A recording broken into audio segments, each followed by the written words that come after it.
This is Behdala, reporting live, perhaps for the very last time, from the beating heart of a corpse that was once New York City. The feed is likely choppy, the signal bouncing off satellites that no longer have engineers manning the ground stations in Houston or Cape Canaveral. But if you are receiving this audio, if you are seeing this grain-heavy footage through the static of your emergency broadcast systems or the dying battery of a smartphone in a bunker in Nebraska, know that Manhattan is gone.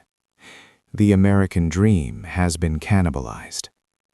I am currently barricaded inside the remnants of a broadcast van parked partially on the sidewalk of 7th Avenue, the suspension groaning under the weight of reinforced steel plating we welded on in a panic 3 days ago.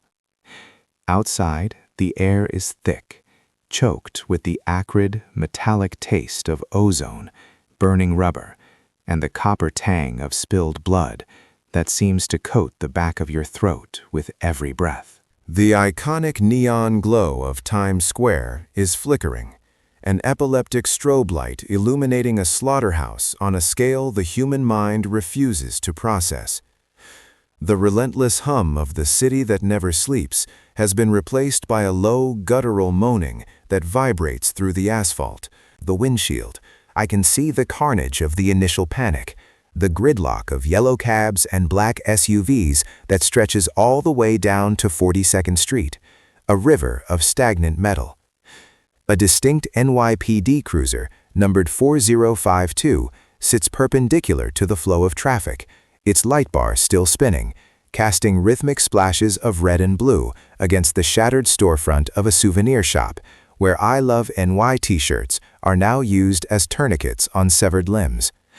The sensory overload is paralyzing. The smell is the worst part.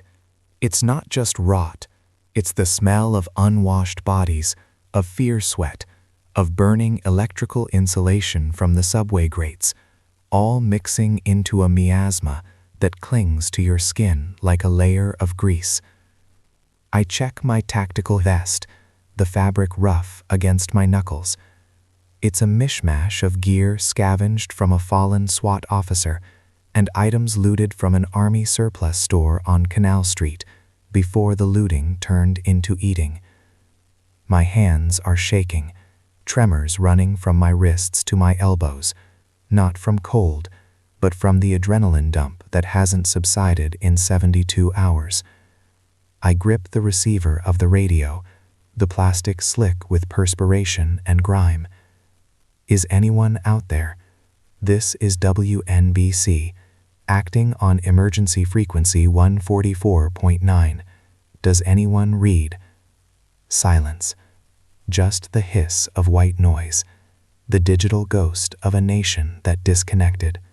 I look down at the Glock 19 resting on the dashboard, next to a crumpled wrapper of a protein bar and a half-empty bottle of lukewarm water. The slide is scuffed, the polymer grip scratched. It's a tool of the trade now, replacing the microphone as the most essential item in a reporter's arsenal. I remember when the news was about the stock market dipping or a scandal in D.C., back when the biggest worry was interest rates. Now the currency is 9mm rounds and clean water. I watch a figure stumble out of the shadows of a darkened Broadway theater entrance. It's wearing the tattered remains of a delivery uniform, a Joe's Pizza logo barely visible beneath layers of dried, blackened gore. It moves with that jerky, unnatural gait, bones snapping and resetting with every step, the biology completely rewritten by the virus.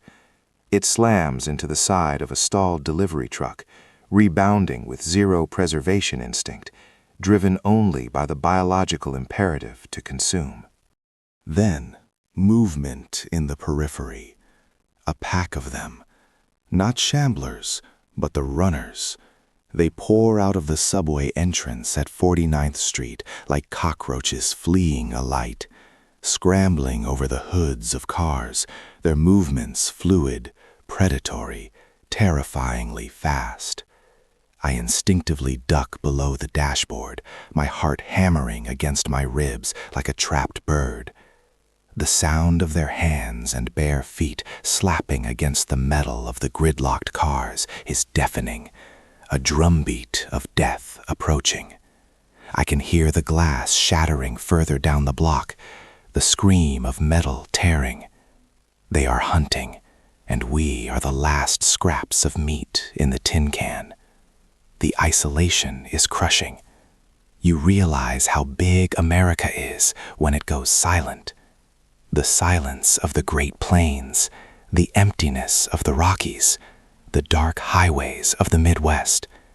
I imagine them all now, devoid of truckers, of diners, of life. Just wind blowing through wheat fields that will rot on the stalk. Here in the concrete canyons, the verticality works against us. There is nowhere to run but up, and up is a trap. I check the monitors in the back of the van, powered by a backup generator that is coughing its last breaths. Camera 2, positioned on the roof, shows a sea of heads, a literal ocean of the infected, swaying in unison, drawn to the lights of the marquee that hasn't failed yet. It's a mesmerizing, horrific mosaic of American society. Stockbrokers in torn suits, tourists in bright ponchos, construction workers in high-vis vests, all united in this grotesque new demographic. The camera shakes as something heavy impacts the side of the van, a dull thud that vibrates through the chassis, then another. They know I'm here. The illusion of safety provided by 3 inches of steel is evaporating. I grab the go bag from the passenger seat. It's heavy, laden with ammo, a first aid kit that's running low on gauze, and a survival knife with a serrated edge. I have to move. Staying static is a death sentence in this new world. The plan was to head to the George Washington Bridge, to try and break out towards the Palisades Parkway and disappear into the deep woods of upstate New York. Maybe make it to the Adirondacks, where the population density drops. But the bridge is a parking lot of death, a suspended graveyard over the Hudson. I can see the smoke rising from it in the distance, a black pillar against the twilight sky. The only way is through the subway tunnels, risking the dark to bypass the horde on the surface. It's suicide, but staying here is an execution. I take a deep breath, trying to slow my heart rate, trying to channel the icy detachment I used to use when reporting on crime scenes. This isn't a story anymore. This is evolution. I check the chamber of the Glock. Brass gleams back at me. 1 in the pipe, 15 in the magazine, 2 spare mags in the vest, 46 chances to say no to the end of the world. I kick the door open, the sudden noise sounding like a gunshot in the enclosed cabin. The air hits me instantly, hot and putrid.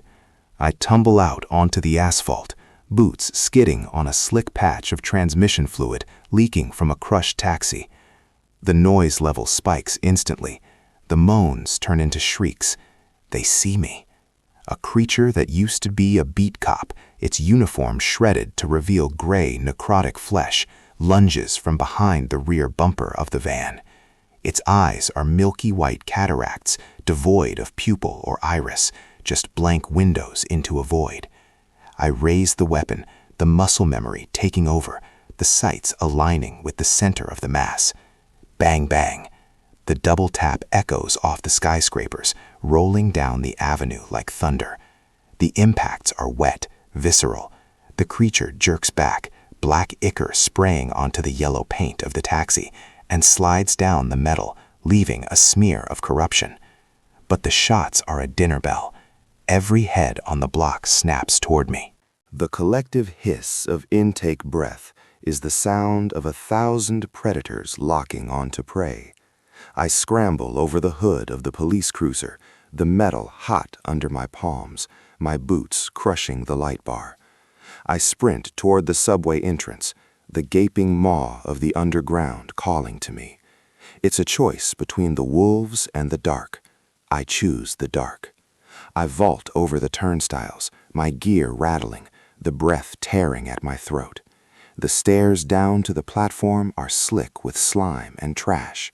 I can hear them behind me, the slapping of feet, the wet guttural snarls. I don't look back. Looking back gets you killed. Welcome to the United States of Zombieland. This is Behdala, signing off the air and signing into the war. The darkness swallows me whole, a physical weight that presses against my eyelids, smelling of ozone, stale urine, and the copper tang of old blood. My boots hit the concrete of the landing, jarring my spine, but I don't stop. Momentum is the only god left in New York City. I take the stairs 3 at a time, my hand sliding down a railing slick with something viscous that I pray is just grease. Above me, the rectangle of gray daylight, the entrance to the hellscape of 14th Street, is rapidly silhouetted by shapes, jerky, twitching shapes. They tumble over the turnstiles, a cascade of limbs and snapping jaws, piling onto one another in their frenzy to get to the fresh meat, to get to me. I hit the platform level, Union Square. Usually, this place is a cacophony of buskers, angry commuters, and the screech of the 4 train. Now, it's a mausoleum.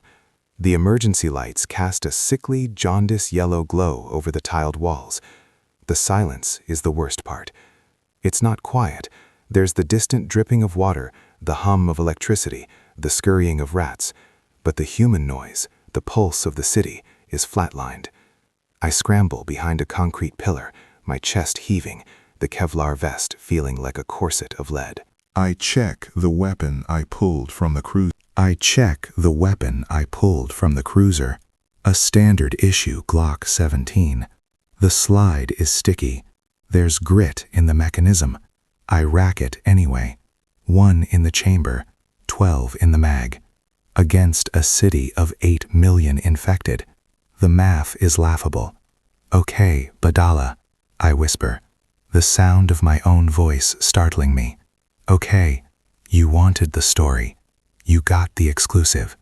I press the record button on the body cam clipped to my shoulder strap.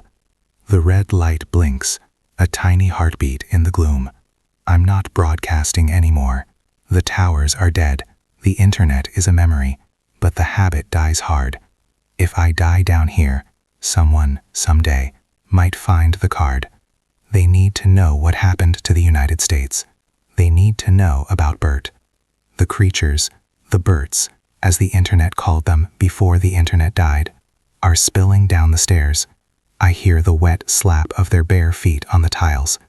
They don't move like the zombies in the movies. There's no shambling. They move with the chaotic, kinetic energy of a seizure victim given super soldier serum. I peek around the pillar. 3 of them have reached the platform. They are wearing the tattered remains of their lives. A delivery driver in a stained vest, a tourist in an I Love NY tee, a suit with a shredded tie. But it's the faces. God, the faces. The virus, the parasite, whatever this biological horror is, it pulls the facial muscles back, way back.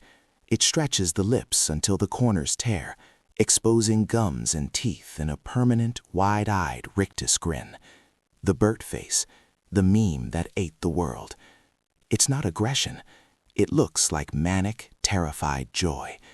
It's the face of a madness so deep it breaks the bone. The suit-wearing thing snaps its head. It hears my heart. I swear it can hear my heart. It lets out a sound that isn't a roar. It's a giggle. A high-pitched, wet giggle that bubbles up through a throat full of fluid. Then it sprints. I don't think. Training kicks in. Not reporter training, but the muscle memory of a girl who grew up in rural Pennsylvania with a dad who didn't trust the government and loved his shooting range. I step out, level the sights, and squeeze. The gunshot is deafening in the enclosed space, a thunderclap that bounces off the tiled walls. The round takes the suit in the shoulder, spinning him, but he doesn't drop. He laughs. He laughs and lunges.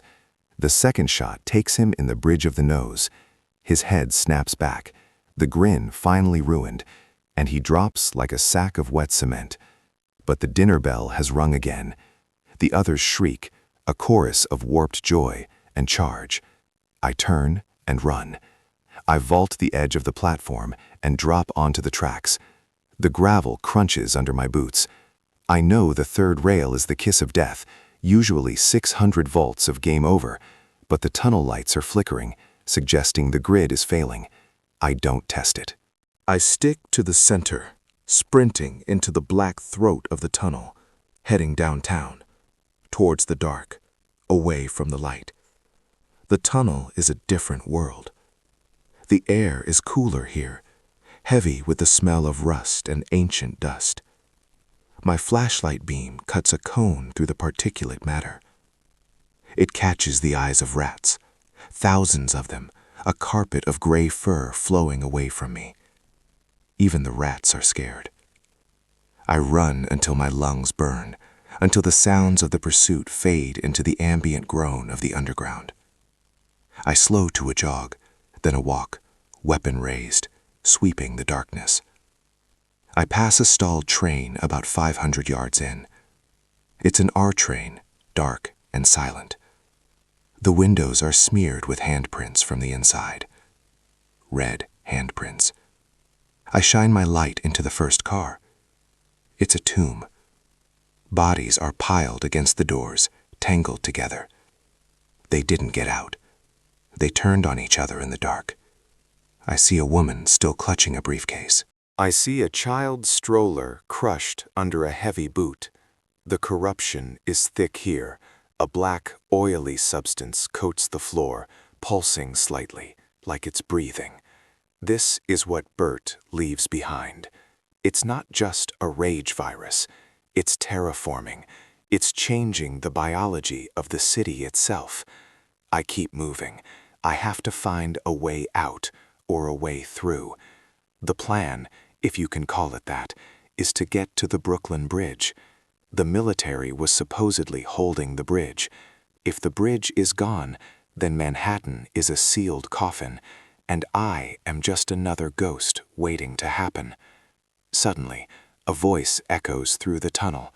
Not a scream, a PA announcement.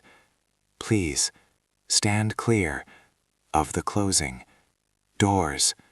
The automated voice is distorted, slowing down and speeding up, warping like a melting record.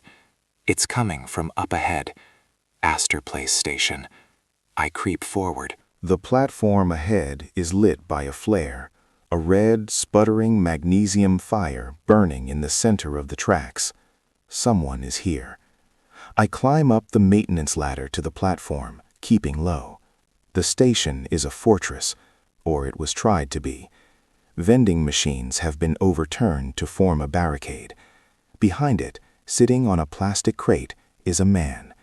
He's wearing the fatigues of the National Guard, but the jacket is unbuttoned, and his helmet is on the floor, filled with spent brass. He's holding an M4 carbine loosely in his lap. He looks up as I rack my slide, aiming at him. Easy, he croaks. He doesn't raise his rifle. He looks tired, beyond tired. His eyes are hollowed out, two dark pits in a face caked with grime. You infected? No, I say, keeping the gun leveled. You? He lets out a short bark of a laugh. Technically, probably. We're all breathing the spores down here. But have I started smiling yet? No. He gestures to the barricade. You can lower the piece, lady. If I wanted to kill you, I'd have done it when you were stomping down the tracks like a herd of buffalo. You're loud. I lower the Glock, but don't holster it. I'm Behdala, Channel 4 News. Or, I was. Behdala, he repeats, testing the name. I'm Sergeant Miller, 69th Infantry, the fighting 69th. Not much fighting left in us now. He kicks the helmet of brass. Just me. Where is everyone, Miller? The extraction points? The safe zones? Miller reaches into his pocket and pulls out a pack of cigarettes. He lights one with a Zippo, the flame illuminating the 1,000-yard stare in his eyes. Safe zones? There are no safe zones, reporter. The zones became buffets. They herded people into the stadiums, the schools, thinking it was containment. It was just concentration. One pops, they all pop. It's a hive mind. You see one Bert, 10,000 know where you are. We tried to hold Union Square. We had a 50 cal mounted at the top of the stairs. It didn't matter. They climbed over their own dead, like ants. He exhales a cloud of smoke that mingles with the tunnel mist. You heading for the bridge? Yes. Don't. Why? Because the bridge is gone, Behdala. They blew it. The Navy. Saw it myself before we got pushed underground. They shelled the Brooklyn Bridge and the Manhattan Bridge, severed the arteries. They're trying to cauterize the infection, island hopping, containment by isolation. We are on the wrong side of the quarantine line. The news hits me like a physical blow. No exit. Manhattan is an island prison. I slump against the tiled wall, the adrenaline finally crashing. So that's it? We just wait here to die? Miller looks at his cigarette, watching the ash grow. No, we don't wait. We go lower. Lower. The maintenance tunnels, the water mains. There's an access point near City Hall that connects to the underwater aqueduct maintenance tubes. Old infrastructure, pre-war. The Berts, they like the noise. They like the surface. They don't like the deep dark or the water. If we can get to the aqueduct, we might be able to walk under the river to Jersey. It sounds insane. It sounds like a suicide pact. But looking at Miller, and then looking back up the dark tunnel where the giggling horrors are hunting, insanity feels like the only option left. You have a spare mag for that N4? I ask. Miller grins, a genuine human grimace, not the stretched horror of the infected. He tosses me a magazine. Let's go, reporter. Act 2 starts now. We move out, leaving the flare burning. Miller takes point, his movements precise, military. I follow, covering the rear. We move through the labyrinth of the NYC subway system, Bleecker Street, Spring Street, Canal. Each station is a vignette of the apocalypse. At Spring Street, the platform is covered in luggage. Suitcases burst open, spilling clothes, toys, lives left behind. At Canal, the water is rising. The pumps have failed. The tracks are submerged in black, oily sludge. We are wading through waist-deep water when we hear it. Not the giggling this time, but a thrumming, a vibration in the water. Freeze, Miller hisses, holding up a fist. The water around us ripples. Something is moving beneath the surface. Something big. They can swim? I whisper, terror clutching my throat. No, Miller says, his eyes scanning the black water. Berts don't swim. They drown. But the corruption, the biomass, it adapts. Suddenly, the water erupts. It's not a person, it's a mass, a fused knot of limbs and torsos, a rat king of the infected, 5 or 6 bodies melted together by the black ichor, rolling and thrashing like a single organism. Multiple heads gasp and snap, eyes milky white, grins stretched impossibly wide. It lurches toward us, displacing the water like a barge. Contact front, Miller yells. The M4 barks, the sound suppressed by the tunnel acoustics, but bright and violent. Tracers zip into the mass, tearing chunks of flesh, but the thing doesn't feel pain. It just absorbs the kinetic energy. It rolls forward, arms flailing, trying to grab us. Shoot the heads, I scream, raising the Glock. I fire, aiming for the central mass. I hit a face, A teenage girl fused to the chest of a construction worker, and her head explodes. But the other heads just scream louder, a cacophony of overlapping wails. "Grenade!" Miller shouts. He pulls a pin from his vest and hurls a fragmentation grenade at the rolling horror. "Dive!" We throw ourselves underwater. The world goes muffled. Then the shockwave hits. It's like being kicked in the chest by a mule. The water flashes orange, then churns violently. Debris rains down on us. I surface, gasping, coughing up brackish water. The mass is gone, blown apart into constituent pieces of gore floating in the sludge. "Move! Move!" Miller grabs my vest and hauls me up. "The noise!" They'll hear that in Queens. We scramble up the embankment to the Canal Street platform. The station is shaking. Dust falls from the ceiling. The explosion has compromised the structural integrity. Groans of metal and concrete echo around us. We sprint through the turnstiles, entering the mezzanine. It's a shopping mall of the dead. Kiosks selling phone cases and cheap jewelry are smashed. And standing there, blocking the exit to the street, is a wall of them. 50, maybe 100. They were waiting. They stand perfectly still, facing us, the Burt Collective. When they see us, the unison is terrifying. 100 heads tilt to the right, 100 mouths open, 100 throats emit that low, buzzing, static sound. "They're learning," Miller whispers. "They're setting ambushes." "Back down?" I ask, looking at the stairs we just came up. "No," Miller says, reloading. "Through." He charges. I have no choice. I follow. It's close quarters chaos. The violence is intimate and horrific. I use the Glock until it clicks dry. Then I use the heavy base of the camera as a club. I smash a face, feeling the cheekbones give way. I kick a knee, hearing it snap. Miller is a whirlwind, using the rifle as a pike, struggling to keep them at bay. I get grabbed. Cold, strong hands clamp onto my tactical vest. A face looms in mine. A businessman, his glasses cracked, his breath smelling of rot. He opens his mouth to bite, to infect, to assimilate. I look into his eyes and see nothing. No humanity, just the hunger of the hive. I jam my thumb into his eye socket. It's wet and soft. He shrieks, reeling back, and I draw my combat knife, a kabar I took from the cruiser, and drive it under his chin. He drops. "Behdala, door!" Miller is shouting. He's kicked open a service door marked authorized personnel only. I dive through, Miller right behind me.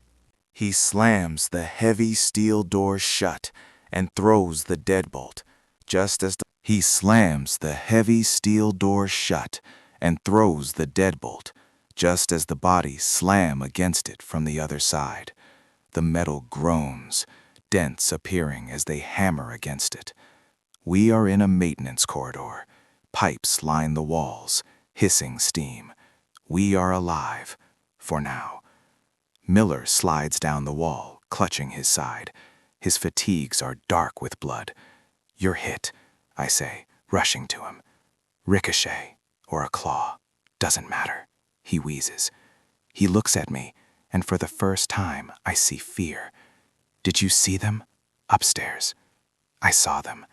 They weren't just attacking Behdala. They were hurting. They wanted us to go back down. They wanted us in the water. I check his wound. It's deep, a jagged tear in his side, but the blood is red, not black. He's not infected yet. I pack it with gauze from my medkit. Why? Why the water? Miller closes his eyes for a second. Because something else is down there. The king wasn't the boss. It was the pet. He pushes himself up, gritting his teeth against the pain. We need to get to the City Hall access point. It's close, maybe half a mile of tunnels. We move slower now. The adrenaline is fading, replaced by a deep, bone-weary exhaustion. We are navigating the bowels of New York, a city that was once the capital of the world, now a festering gut of corruption. I check my camera. The battery is at 40%. The red light is still blinking. If anyone is seeing this, I whisper to the lens, if you are watching this footage, don't come to New York. Burn it. Burn it all down. There is no saving this. There is only Bert. We reach the City Hall station loop. This is the old station, the one with the curved platform and the beautiful skylights that haven't seen the sun in decades. It's strangely preserved. No bodies, no slime, just the dust of history. Here, Miller points to a grate in the floor. This leads to the aqueduct access. He kneels to lift it, but stops. He freezes. What? I ask. Listen. I listen. Above us, through the layers of concrete and steel, comes a sound. A rhythmic thumping. Heavy. Mechanical. Thump, thump. Thump, thump. Helicopters, I breathe. Miller, that's a chopper. No, Miller says, his face paling. That's not a rescue chopper. That's an Apache. That's gunship rotors. The sound gets louder. Then, the ceiling explodes. Debris rains down as a massive kinetic penetrator, a bunker buster missile, punches through the street above, through the station's ceiling, and embeds itself in the center of the platform. It doesn't detonate. It just sits there, ticking. Then, gas starts to hiss from it. Green, heavy gas. VX, Miller screams. Nerve gas. They're gassing the tunnels. Masks. I fumble for the gas mask on my belt. Another trophy from the police cruiser. I jam it over my face, sealing it tight, the rubber pinching my skin. Miller gets his on, just as the green fog begins to spread, rolling over the floor like dry ice. Through the lenses of the mask, the world is distorted. The gas is obscuring everything. But in the haze, I see shapes moving. The birds. They are dropping from the hole in the ceiling, pouring in from the tunnels. The gas doesn't stop them. It doesn't kill them. It doesn't work on them, I yell, my voice hollow inside the mask. The biology is too different. It only kills us. Miller grabs the grate and rips it open with a roar of effort. Down. Go. I drop into the darkness of the aqueduct shaft. It's a slide, a steep concrete chute. I tumble, hitting the walls, spinning, sliding down into the bowels of the earth. I hit the bottom hard, rolling into damp sand. Miller lands beside me a second later. He looks up the chute. The green gas is drifting down, glowing in the darkness. Seal it, he commands. There's a heavy iron wheel on the wall. We both grab it, straining, turning the rusted mechanism. A blast door slowly slides across the chute opening, sealing us off from the gas, from the station, from the birds. We sit in the dark, the only sound the rasp of our breathing through the filters of the masks. They're trying to wipe the slate clean, Miller says, his voice shaking. The government, they aren't trying to save anyone. They're sterilizing the site. I check the camera. The lens is cracked, but the light is still blinking. We are on our own, Miller, I say, truly. He checks his magazine. We always were, Behdala. Welcome to the United States of Zombieland. We stand up. The tunnel ahead is ancient, brick-lined, dripping with water that tastes of salt. The Hudson River is above our heads. Jersey is miles away in the dark. Act 3, Miller mutters, the long walk. We step into the water, and the darkness swallows us once more. But this time, we aren't running. We are hunting for a way out, and I have a story to finish. The water is freezing, a black sludge of silt sewage, and the leaked hydraulic fluids of a city that has stopped functioning. It rises to our knees, clinging to the tactical pants Miller scrounged for me, heavy and suffocating. The tunnel is an acoustic nightmare. Every splash sounds like a gunshot. Every drip of condensation from the ancient brick archway above sounds like footsteps. We are walking under the Hudson River, traversing the old path tubes toward Hoboken. It is a desperate artery, likely clogged, but the only one not currently filled with the nerve gas turning Manhattan into a tomb. "Keep the light low," Miller whispers. His voice is tinny through the gas mask, but I can hear the strain. He's ex-military, maybe special ops given how he handled the MP5 earlier, but nobody is trained for this. Nobody is trained to shoot things that look like childhood memories turned inside out. I raise the camera. The red tally light is the only warmth in this subterranean hell. Behdala Sharma, reporting, I whisper into the internal mic. We are somewhere beneath the river. New York is gone. If you are watching this, if this signal is making it past the blockade, don't look for us. Look for the truth. They said it was a biological agent, a terrorist attack. They lied. It's a rewriting of biology. Miller stops abruptly, his hand slamming into my chest. Movement, he hisses. I freeze. The water laps against my thighs. Ahead, in the circle of Miller's tactical light, the tunnel curves. Shadows stretch and contort against the wet bricks. Is it them? I ask, my heart hammering against my ribs like a trapped bird. No, Miller says, squinting.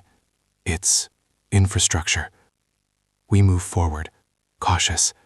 As we round the bend, the beam illuminates a blockade. It's not a military checkpoint. It's a nest. A subway car lies derailed, smashed diagonally across the tunnel, its windows blown out. But it's what covers the car that stops the breath in my throat. It's not rust, it's not moss, it's fur. Bright, synthetic orange and yellow fur, growing like mold over the steel. It pulses gently, undulating with an unseen respiration. The air here smells different, less like sewage, more like old attics, mothballs, and the copper tang of dried blood. Jesus, Miller mutters. He reaches out with the barrel of his gun to touch a patch of the blue fuzz growing on a support beam. The moment the metal touches the substance, the fibers recoil, shivering. Don't touch it, I say, zooming in with the cracked lens. The autofocus whirs, struggling to lock on to the unnatural texture. It's the infection. It's terraforming the environment. Terraforming into what? Miller asks, stepping back. A goddamn playhouse? Into their world, I say. A chill that has nothing to do with the cold water runs down my spine. Miller, look inside the car. He sweeps the light into the broken subway carriage. They are there. Dozens of them. Not standing, not hunting. Sleeping. They are huddled together in piles, limbs tangled in impossible geometries. Their skin isn't flesh anymore. It's that matte, felt-like material, hiding the rotting musculature underneath. Their eyes, those horrible, white, spherical eyes with the pinprick pupils, are open, staring blankly at nothing. Are they dead? Miller whispers. Puppets don't die, I reply, the absurdity of the sentence tasting like bile. They just go dormant. We have to go through the car. The derailment blocks the entire width of the tunnel. There is no space on either side. We have to climb through the carriage, over the seats, stepping between the sleeping monsters. Miller looks at me. I can see his eyes through the fogged plastic of his mask. He looks terrified. This is a man who has likely seen war zones, seen IED aftermaths. But this, The uncanny valley is a psychological weapon more potent than any bomb. Single file, he breathes. Don't touch them. For the love of God, Behdala, don't let your gear snag. He climbs up into the carriage first, his boots making a soft thud on the floor. I follow. The inside of the car smells of stale air and static electricity. It's warm, disturbingly so. We creep forward. To my left, a figure in a torn business suit is slumped over a pole. Its face is elongated, the nose replaced by an orange oval, the mouth a black felt flap hanging open. A low static hum emanates from it, like a television left on a dead channel. I step over a leg. It feels squishy under my boot, like foam rubber soaked in water. Miller is halfway through. He pauses, signaling me to stop. Right in front of him, blocking the aisle, is one of the larger ones, a Bert. It's taller than the others, its head shaped like a missile, topped with a tuft of black synthetic hair. The yellow felt skin is stained with dark fluids. It wears a tattered turtleneck. Its unibrow is fixed in a permanent scowl. It stands upright, dormant, swaying slightly with the draft in the tunnel. Miller looks back at me, pointing to a narrow gap between the Bert and the seats. He has to squeeze past. He turns sideways. He inhales, sucking his chest in. He slides past the creature. The tactical vest scrapes against the yellow felt with a sound like zzz. The Bert does not move. Miller exhales, motioning me forward. I approach. The face of the thing is inches from mine. I can see the texture of the fabric, the visible stitching running down the side of the neck where the human skin split and the new reality took over. I can see the stillness of the plastic eyes. I turn sideways. I hold the camera tight to my body. I slide. My backpack catches. A strap hooks on to the creature's rigid felt hand. I freeze. I tug gently. It's stuck. Miller's eyes go wide. He raises the MP5. I reach back with my free hand, trying to unhook the strap. My fingers brush the creature's hand. It's dry, warm, and vibrating. Suddenly, the head snaps down. Click-clack. The sound of plastic eyelids blinking. But they don't have eyelids. The sound comes from inside the throat. The unibrow furrows. The mouth opens. Not like a jaw, but like a hinge. It groans. The sound is a distorted sample of a human voice, slowed down 500%. "Run," Miller yells. I yank the bag. The strap snaps. The Bert lunges, its arms flailing in that chaotic, boneless way that makes them so terrifyingly fast. I dive toward Miller. He grabs my vest and hauls me past the blockage, just as the Bert slams into the metal pole where I was standing. The impact dents the steel. Behind us, the pile wakes up. A chorus of static screeches, distorted laughter, and garbled alphabet recitations fills the carriage. "Go, go, go," Miller screams, pushing me out the other side of the train car. We splash back into the water on the Jersey side of the blockage. The tunnel ahead is straight, rising slightly. We sprint. My lungs burn. The mask restricts my airflow, making me lightheaded. Behind us, the splashing grows louder. They are coming. And they don't get tired. They don't breathe. They just shuffle run, their foam bodies absorbing the impact, bouncing off the walls. "Light!" I scream. "I see light!" Ahead, a faint gray square, a ventilation grate or a storm drain exit. "It's the Newport output," Miller gasps, "up the ladder." We reach a rusted iron ladder bolted to the wall, leading up to a grate 20 feet above. The water here is waist deep. Miller spins around, aiming down the tunnel. "Climb, Behdala. I'll hold them." "No," I grab the rung. "You come too." "There's too many." The horde bursts through the darkness, a sea of colorful, fuzzy nightmares. Yellows, blues, pinks, a kaleidoscope of rot. The lead Bert, the tall yellow one, is sprinting on all fours like a spider, its long neck craning forward. Miller opens fire. The muzzle flash lights up the tunnel like a strobe light in a disco from hell. Pop, pop, pop, pop. Chunks of yellow foam and dark viscous jelly spray into the air. The Bert stumbles, its head blown back, but it keeps coming. Bullets don't stop them unless you destroy the central nervous system, and we still don't know where that is in these things. I scramble up the ladder, the camera banging against my ribs. I reach the grate. It's heavy, rusted shut. It won't open, I scream. Miller is reloading. Hit it. Use the camera. Use anything. The creatures are 10 feet away. I brace my back against the wall and kick upward with both legs. The rust groans. Below, the Bert tackles Miller. They go under the black water. Miller! The water churns violently. Bubbles surface, then red swirls, then yellow foam. Miller bursts up, gasping, his mask ripped off. He has a combat knife in one hand. He stabs downward, again and again, into the submerged mass of felt. He kicks the thing away and lunges for the ladder. He scrambles up just as a blue, furry hand swipes at his boot. I kick the grate again. Crat, the hinges give way. I push it open and scramble out onto concrete. I reach down, grabbing Miller's harness. I pull. He's heavy, dead weight, but adrenaline gives me the strength of 10 women. We collapse onto the pavement, rolling away from the hole. Miller kicks the grate back into place just as a yellow hand punches through the bars, fingers grasping at the air. We lie there, gasping, coughing up the stale tunnel air.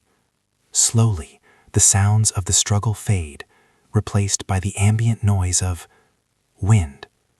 I sit up. I wipe the grime from my camera lens. I check the feed. Still broadcasting. We made it. I whisper. We're in Jersey. But as I look around, the relief turns to ice in my stomach. We are in a rail yard near the Hoboken terminal.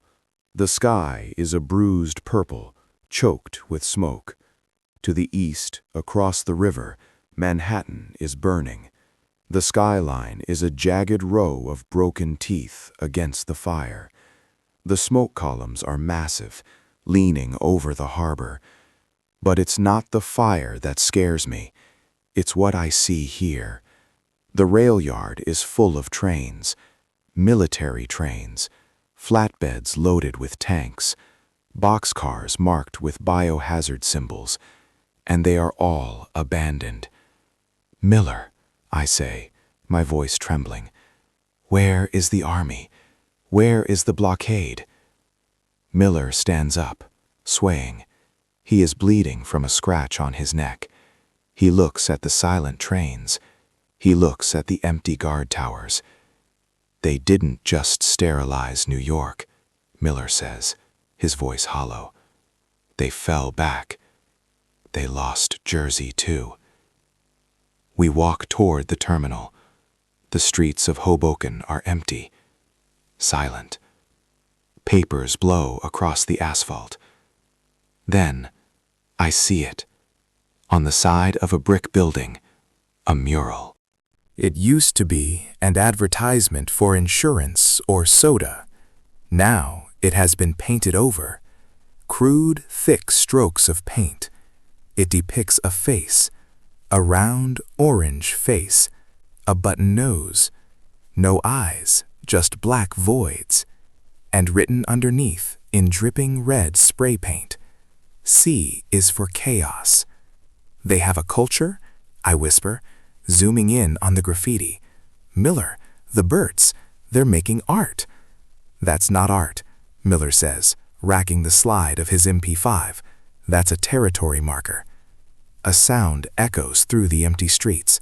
It's a song, coming from the PA system of the abandoned train station. Sunny day, sweeping the clouds away. The music is distorted, slow, deepening into a demonic baritone. On my way to where the air is sweet. Miller checks his last magazine. We need a car. We need to get past the I-95 corridor. If we can get to Pennsylvania, maybe. Miller, I interrupt. I point the camera down the main avenue. They're coming out of the shops. Out of the brownstones. Not running. Walking. Hundreds of them. Berts. Ernies. Rovers. Elmos. But they are different here. They are armored. They have strapped stop signs to their chests. They wield parking meters like clubs. And in the center of the phalanx, riding atop a retrofitted garbage truck painted with primary colors, is an entity that freezes my blood. It's a grouch, but it's immense. A mound of matted green fur the size of a grizzly bear, sitting in a dumpster welded to the truck's roof. Its eyes are mismatched hubcaps. Its mouth is a jagged tear lined with broken glass. Act 3, Miller says, a grim smile touching his lips. The boss battle. I'm live, I say, my voice steady now. I have found my purpose. I am not a survivor. I am a witness. America, look at this. Look at what we became. We consumed so much entertainment, it finally consumed us back. Miller takes a knee behind a concrete planter. Behdala, when I start shooting, you run west. Don't look back. No, I say. The story ends when the signal dies, not before. The garbage truck honks, a deep, mournful sound like a foghorn. The army of puppets stops. The green monster on the truck raises a trash can lid. And then, in a voice that sounds like grinding gears and wet gravel, it speaks. Scram! The horde charges. Open fire! Miller screams. The MP5 chatters. The first row of puppets falls, fluff exploding in the air. I run, camera raised, keeping the frame centered on the chaos. I am running through the streets of an American nightmare, the nostalgia of a nation weaponized against its people. We duck into an alleyway. Miller throws a flashbang over his shoulder. Bang! A cloud of white smoke obscures the street, but we can hear them screeching. We burst out the other side, near the waterfront walkway. The ferry, Miller points. A small commuter ferry is drifting against the pier, untethered. We sprint for it. The planks of the pier rattle under our boots. I jump the gap, landing on the metal deck. Miller follows, barely making it. He scrambles up and cuts the last line. The current of the Hudson catches us instantly, pulling the boat away from the dock. We drift out into the gray water. On the shore, the horde gathers. They stand at the edge of the pier, hundreds of unblinking eyes watching us. They do not swim. The felt gets heavy. They sink. We drift toward the center of the river, caught between the burning island of Manhattan and the occupied territory of New Jersey. We're stuck, Miller says, sliding down against the railing. He looks exhausted. Current is taking us to the bay, to the ocean. I pan the camera across the water. The Statue of Liberty looms in the mist ahead. She is still standing. But as we drift closer, the zoom lens reveals the truth. The copper face is covered. A massive yellow beak-like structure has been constructed over her nose and mouth. My God, I whisper. Big Bird. They took the lady, Miller says, closing his eyes. I turn the camera back to myself. The red light is blinking fast, battery low. This is Behdala Sharma, I say, my voice cracking. We are adrift in New York Harbor. The infection has spread beyond the city. The containment failed. The military has retreated. But we are still here. We are still human. If you can hear this, do not trust the nostalgia. Do not trust the comfort. Burn the toys. Burn them all. The screen flickers. Miller, I ask, yeah? What's Act 4? Miller opens his eyes. He looks at the colossal, puppet-faced Statue of Liberty looming over us. Act 4, he says softly. Total recall. I cut the feed. The silence that follows the cutting of the feed is heavier than the humid, sulfurous air hanging over the New York harbor. The water laps against the aluminum hull of our stolen fishing boat, but the sound is wrong. It doesn't splash. It thuds, like a wet towel hitting concrete.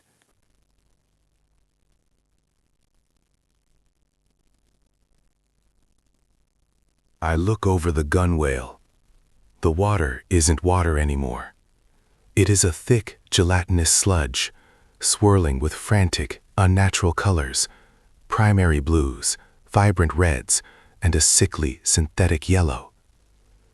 Miller is breathing hard, the sound rattling deep in his chest.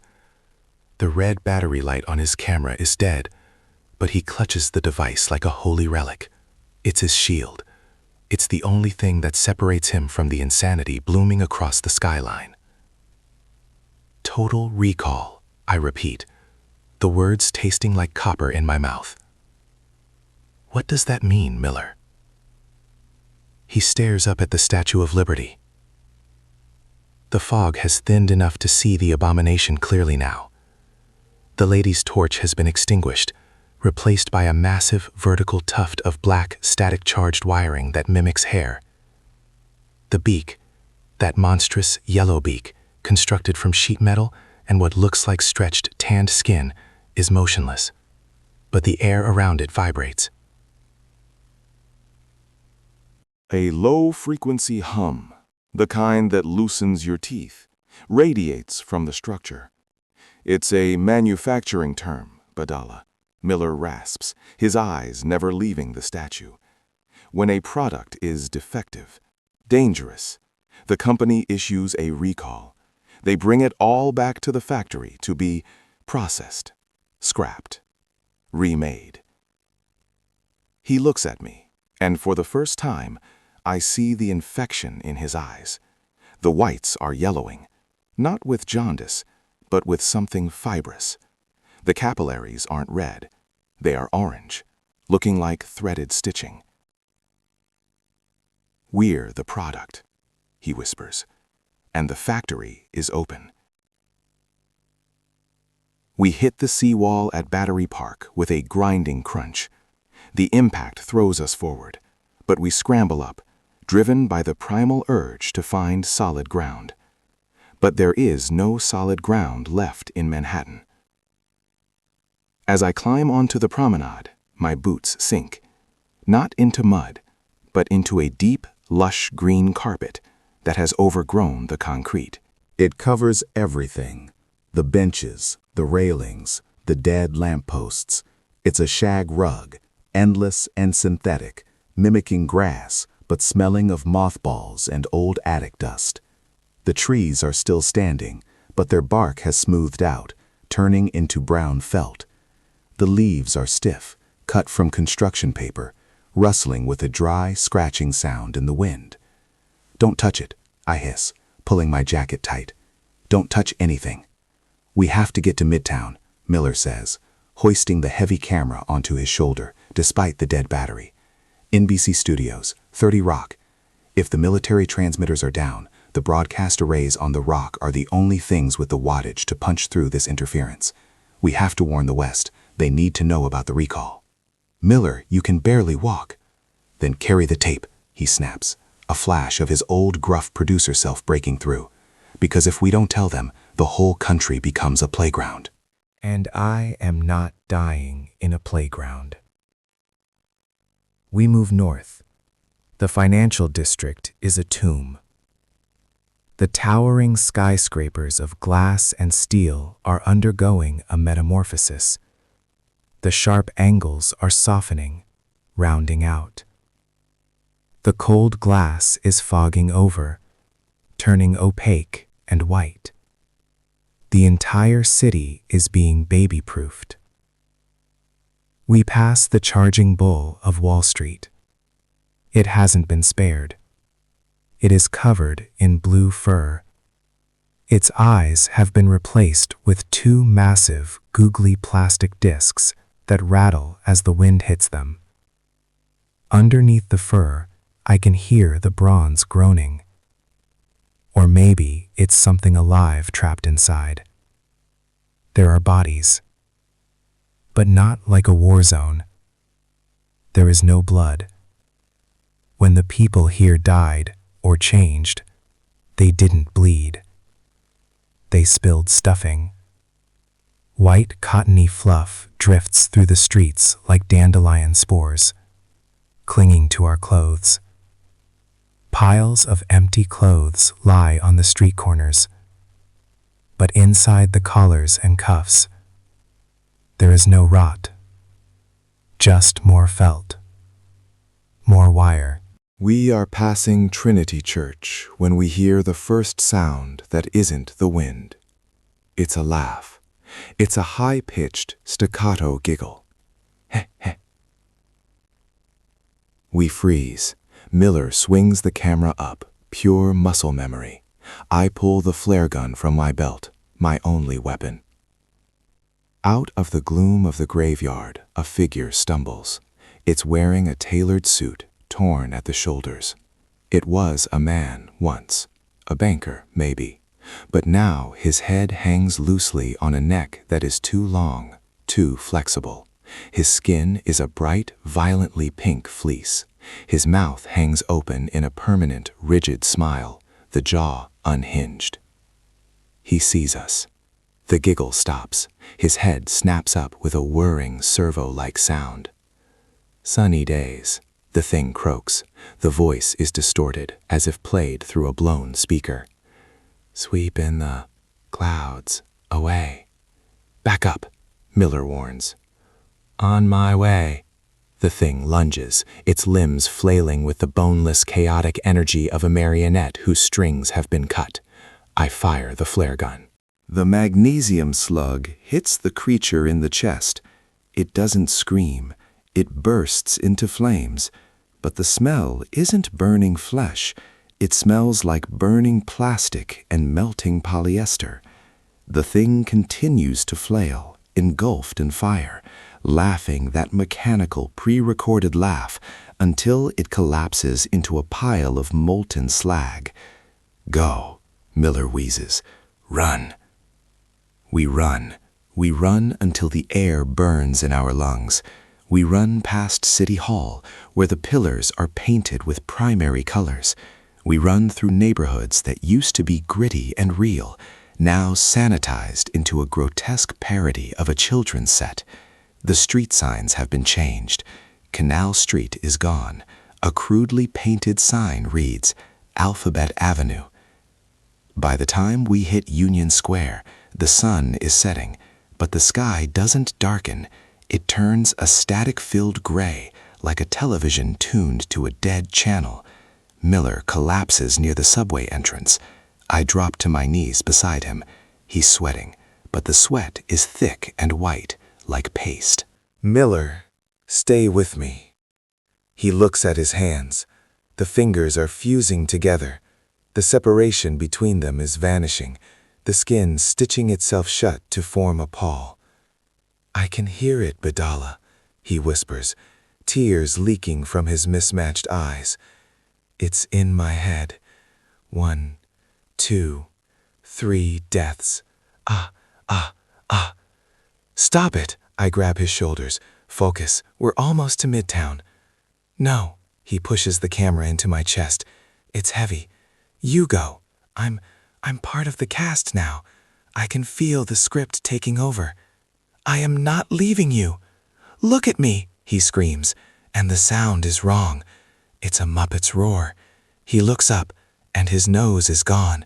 In its place is a round orange foam sphere. I'm not Miller anymore. I'm just a prop. Go, make the broadcast. He convulses, his back arching. He starts to hum, a deep, guttural humming that vibrates through the pavement. I scramble backward, clutching the camera. Miller, or the thing that was Miller, stands up. He moves with a jerky, bouncing gait. He turns away from me, toward the subway entrance, where other shapes are emerging from the dark tunnels. Tall, shaggy shapes, small, scurrying shapes. I turn and run toward the Empire State, toward 30 Rock. I don't look back. I can't look back. Midtown is the heart of the infection. The neon lights of Times Square are blinding, but the ads are gone. Every screen, thousands of square feet of LED, shows the same image. It is him, Bert. But not the Bert of childhood. This face is 50 feet tall. The yellow skin is textured with pores the size of manhole covers. The unibrow is a thicket of black wire.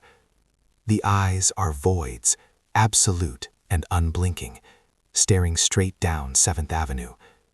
He doesn't move. He doesn't speak. He just watches. The judgment of the mundane. The patron saint of boredom turned into an idol of terror. The streets are filled with them now. The converted. Thousands of New Yorkers, their bodies warped into felt and foam, standing in neat rows, facing the screens. They sway in unison. They are the audience, and the show is about to start. I keep to the shadows, moving through the alleyways that smell of garbage and bubblegum. I reach the side entrance of 30 Rock. The doors are smashed glass. I slip inside. The lobby is a slaughterhouse of stuffing.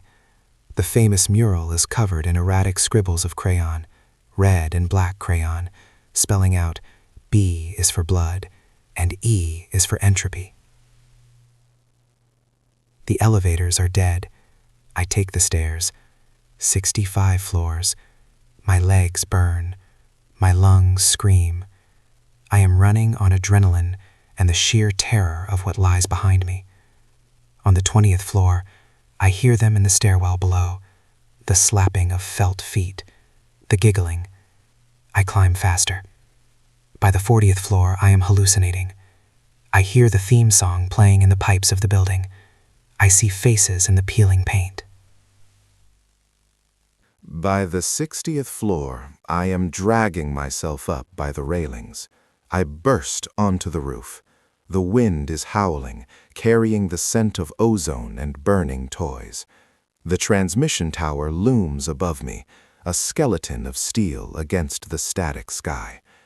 I scramble toward the maintenance shed, where the emergency broadcast interface is housed. I smash the lock with the butt of the heavy camera. Inside, the console is flickering, alive. Thank God, the old analog backups. I drop the camera and connect the feed cable. I don't have Miller's tape. I am the tape. I have to do this live. I flip the switches, overriding the automated signal coming from the statue. The needles on the output gauge jump. I am live. I grab the heavy studio microphone, its foam cover smelling of dust. I stare into the lens of the camera I carried, seeing my own reflection in the glass. I look terrible. My skin is gray, my eyes wild. There is a patch of yellow fuzz growing on my cheek. I ignore it. This is Behdala Sharma, I say, my voice booming over the emergency frequencies, cutting into every radio, TV, and smartphone left active in the tri-state area, and hopefully relaying to the satellites above. Broadcasting from New York City. I pause, trying to steady my breathing. There is no rescue coming. The quarantine has failed. But you have to listen to me. This isn't a virus you can fight with medicine. It's a virus of the mind. It attacks your comfort. It attacks your memories. I look out the window of the shed. Below, in the streets, the swaying masses have stopped. They are looking up. They hear me. They want us to be happy, I say, tears streaming down my face. They want us to be quiet, to be soft, to be toys. That we are not toys. We are broken, messy, painful human beings. Hold on to your pain. Hold on to your anger. Do not let the nostalgia take you. I see movement on the monitor. The feed from Times Square. The giant face of Bert on the screens. It's moving. The unibrow twitches. The vertical mouth opens slowly. A sound blasts across the city, drowning out my voice. It isn't a voice. It's a foghorn, deep and dissonant, but the tone is unmistakable. It's a pigeon, a gargantuan, cosmic pigeon call. The door to the roof bursts open. They are here, not the mindless shamblers, the elites. Figures dressed in red. Their faces are small, red, and furry. Their eyes are wide and frantic. They hold jagged shards of glass. "Elmo loves you," one screams, sprinting at me with terrifying speed. I kick the door shut and jam a chair under the handle. They start pounding. The metal buckles. I turn back to the mic. I have seconds. "If you are hearing this," I scream, "destroy your screens. Don't look at the static. The recall is absolute. The factory is here. America is the factory." The door gives way. Red fur pours into the room. I grab the camera. I turn it to face the window, aiming it at the skyline, at the giant looming face of Bert that has now materialized in the clouds themselves, looking down at the city like a disappointed god. "Look at him!" I scream into the mic. "Look at the face of your destruction. It's boring, it's yellow, and it hates you." A red hand grabs my hair. I feel the needle-sharp stitching of its grip. I look into the camera one last time. I'm Behdala Sharma, and this was the news. I don't cut the feed. The world watches as the red shape pulls me backward. The world watches the camera get knocked to the floor. The lens cracks, fracturing the image into a kaleidoscope of horrors. Through the cracked glass, the feed captures one last image, my hand reaching out for help. But the fingers are gone. It is just a yellow felt paw, 4 fingers stitched together. And then a face comes into view, filling the frame. It is Miller, but fully changed. The orange foam nose, the void mouth. He looks into the lens. He tilts his head. "And that's the letter Z," he says. Static. Silence. Darkness.